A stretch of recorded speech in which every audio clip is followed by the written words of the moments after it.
Hello everyone, I'm Grim.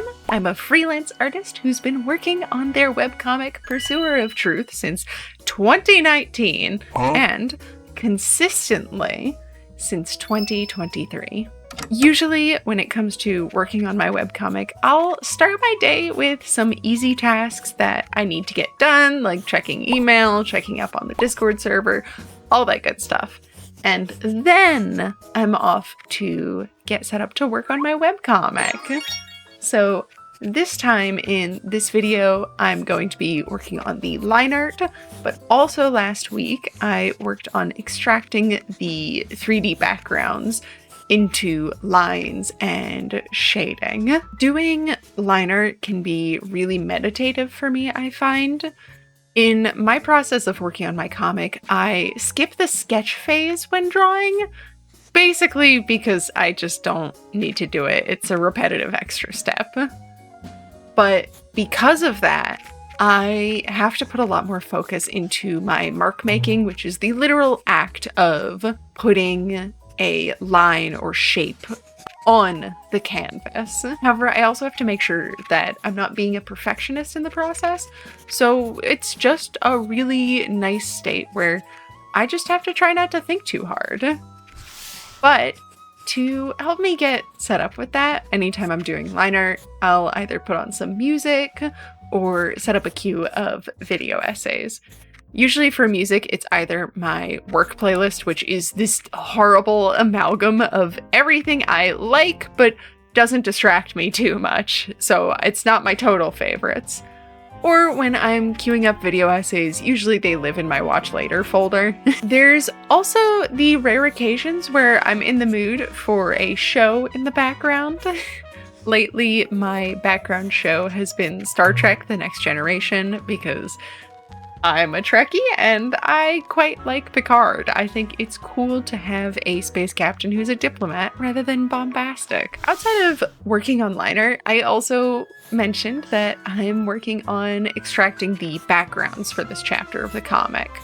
So in case you're not familiar with that, what I'm literally doing is I'm using a feature of Clip Studio where it will trace the outlines of 3D objects, and it determines based on whether or not it's the edge of an object, the level of difference for the change in plane, to draw a line there or not. It's a really, really cool feature, and it's basically doing a static one image version of what a lot of 3D software does for stuff like Guilty Gear and any other 3D animated shows that look 2D. Now, the thing is this process is a little heavy on my PC. While I'm waiting for Clip Studio to do stuff, I have taken to just sitting there playing on my 3DS because my PC is busy chugging. I can't leave a video running or music sometimes. It just slows it down. It's not really worth it. But that's also why there's no footage of me extracting backgrounds, because it would probably crash Clip Studio Paint if I tried to record at the same time. But on the bright side, it means I'm actually getting in gaming time to relax while I wait for like 2 to 3 minutes at a time for Clip Studio to do something, you know? And I beat Pokemon Ranger, so that's super cool. As far as my specific process of making backgrounds for my webcomic goes, I will arrange the models into the set that I need, kind of like it was a 3D set, and I was going to do a 3D animation, and I'll save that as an asset so I can drag it in as I need. But once that's made, then I'll drag it into the panels where I need it. And once it's all posed and at the camera angle I like, and I've adjusted things as they're needed for this particular shot, or should I say panel? Can you tell I'm an animator and I come at this from an animation angle? Once that's done, I will save the page as a new file and then crop it to the panel I'm working on and delete anything I don't need to keep the file as light as possible. I don't want to ask my computer to do work it doesn't need to, you know? So once that copy is saved as a new file and cropped and set up, I will use Clip Studio's change image resolution feature to upscale the resolution, which is possible to do because these are 3D models.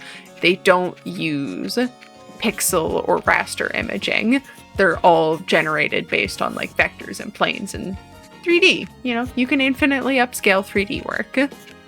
The reason I do that is because it gives Clip Studio more pixels to work with when it runs the line extraction, and that means it can place those lines more accurately.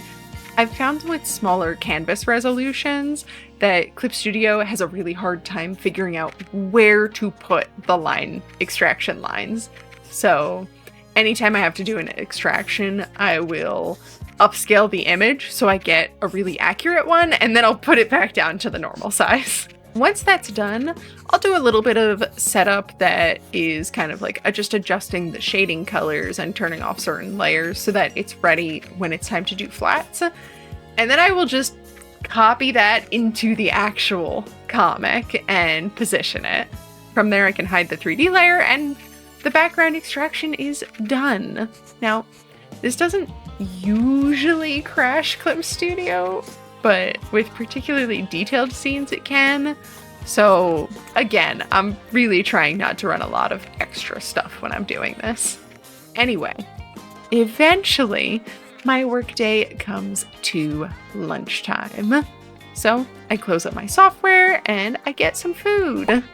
I also try to get some time outside if it isn't too hot, even if it's only for a few minutes. And like, if it's only lightly raining, then I just grab an umbrella. I don't mind it being rainy. I want to note that my specific brand of neurodivergence has a hard time starting and transitioning on tasks, and that I have a really restricted amount of space to work in. So because of that, I have very set routines to get my brain to switch in and out of work mode. It's basically essential to me as a freelancer who doesn't have a separate office, because otherwise I think I would be either not getting anything done and stuck in relax mode all the time, or I would be stuck in work mode all the time, which neither is good for you, obviously. Anyway, once I've eaten and gotten outside if I can, I also take a little free time to do whatever I want. That can be play games, watch more of a show, draw, just whatever I'm feeling like. Sometimes I take it for a nap. Once I've done that, I will get set up to work again, which also does have a particular routine to it to help me out. So, back into the webcomic minds I go. I am so excited about this next chapter of Pursuit of Truth because I think it really gets to show off how much anime and manga has influenced my sense of humor. Now, Pursuit of Truth isn't a particularly comedic story, but I get to do a lot of unfolding the idea of X as a character, as well as showing off Cecil and Juniper's reactions, which is kind of where the anime and manga influence that I grew up with comes in and shows. But also, I think that unfolding of an idea as much as possible is another really common thing you see in a lot of anime. And I'm saying anime and manga pretty interchangeably here because most of the time adaptations are pretty faithful nowadays. We are thankfully long past the days of anime exclusive endings. Anyway, usually the creator of the story has one super cool core idea and they explore it as much as physically possible. I mean, just look at stands in JoJo's Bizarre Adventure, the titular Death Note, the transforming soul weapons in Soul Eater. It's all of that. All of those stories are all about unfolding that core concept. Like, yeah, they have other themes. Every story has other themes, but the mechanics of the story help push those themes, you know? I also think that this chapter of Pursuit of Truth that I'm working on in this video is a sort of transition into the final arc of the comic. The previous chapter was definitely set up for it, and this chapter is solidifying that setup and really bringing it home. I hope that by the end of it that things will be really speeding along towards the finale.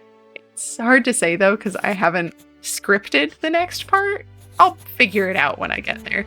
I have an outline, but I can't be asked to write a super long script all at once. Anyway, after all that work, I'm at the end of my workday. So, of course, I have another routine. I pack up and I get dinner. Usually my evenings are spent drawing for myself, or gaming, or hanging out in voice with my friends, or chatting with my partner, whatever I'm feeling. Unless it is a TTRPG night. Then it's basically get dinner and then get ready for session and hang out in BS before we start playing. Anyway, though I'm working on Chapter 10 in this video, Chapter 9 is releasing right now. It is currently updating on Patreon twice a week, where you can read early for free. But for people who prefer to binge it, it'll come out on Webtoons on June 30th. There will be links in the description to both places to read my webcomic if you want to check it out.